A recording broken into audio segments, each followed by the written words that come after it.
નમસ્કાર મિત્રો, આપ જોઈ રહ્યા છો વડોદરા ગુજરાતી ન્યૂઝ. વડોદરા ગુજરાતી ન્યૂઝના ડિજિટલ પ્લેટફોર્મમાં આપનું હાર્દિક સ્વાગત છે. પાદરા તાલુકાની ડબકા હાઈસ્કૂલમાં 79માં સ્વતંત્ર પર્વની ઉજવણી કરાઈ.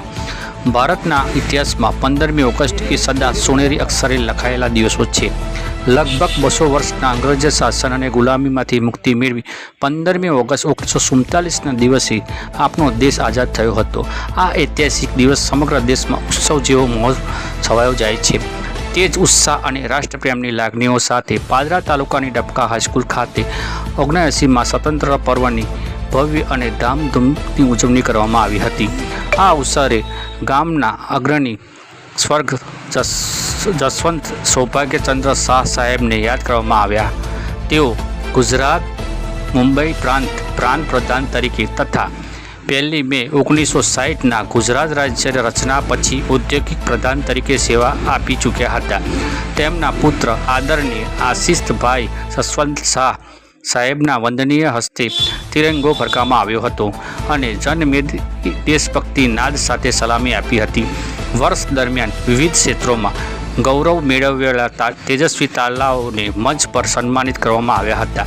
વિદ્યાર્થીઓને સુસુપ્ત શક્તિ જાગૃત થાય તે હેતુસર રંગબેરંગી અને લોકપ્રિય સાંસ્કૃતિક કાર્યક્રમનું પણ સુંદર આયોજન કરવામાં આવ્યું હતું. રમતગમત ક્ષેત્રે કબડ્ડીની જિલ્લા કક્ષાની સ્પર્ધામાં પસંદ થયેલા 12 ખેલાડીઓને મંચ પરથી વધાવી લેવામાં આવ્યા હતા. આદરણીય આશિષભાઈએ પોતાના પ્રેરણાદાયી પ્રવચનમાં વિદ્યાર્થીઓને સપનાનો સાકાર કરવા માટે મહેનત, સંકલ્પ અને શિસ્તના માર્ગ પર ચાલવાની પ્રેરણા આપી હતી. સાથે જ ધોરણ 10 અને 12માં પ્રથમ ક્રમાંક મેળવતા વિદ્યાર્થીઓને ચાંદીનો મેડલ એનાયત કરવાનો સંકલ્પ જાહેર કર્યો હતો.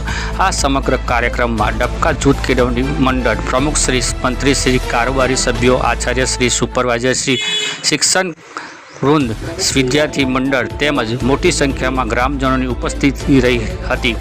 રાષ્ટ્રપ્રેમ અને એકતાનો દ્રઢ સંકલ્પ સંદેશો આપ્યો હતો. કેમેરામેન પડિયાર ઇન્દ્રકુમાર સાથે ચીફ એડિટર પારસ રાજપૂત, પાદરા. જય હિન્દ, જય ભારત.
આજરોજ શ્રી ડબકા જૂથ કેળવણી મંડળ સંચાલિત ડબકા સ્કૂલ ડબકા ખાતે 79માં સ્વાતંત્ર્ય પર્વની રંગેચંગે ઉજવણી કરવામાં ઉજવણીના ભાગરૂપે બાળકો દ્વારા સાંસ્કૃતિક કાર્યક્રમો રજૂ કરવામાં આવ્યા. તદુપરાંત શૈક્ષણિક વર્ષ 2024-25 દરમિયાન ઉત્કૃષ્ટ દેખાવ કરનાર અભ્યાસમાં ઉત્કૃષ્ટ દેખાવ કરનાર બાળકોને મંચ પર સન્માનિત કરવામાં આવ્યા.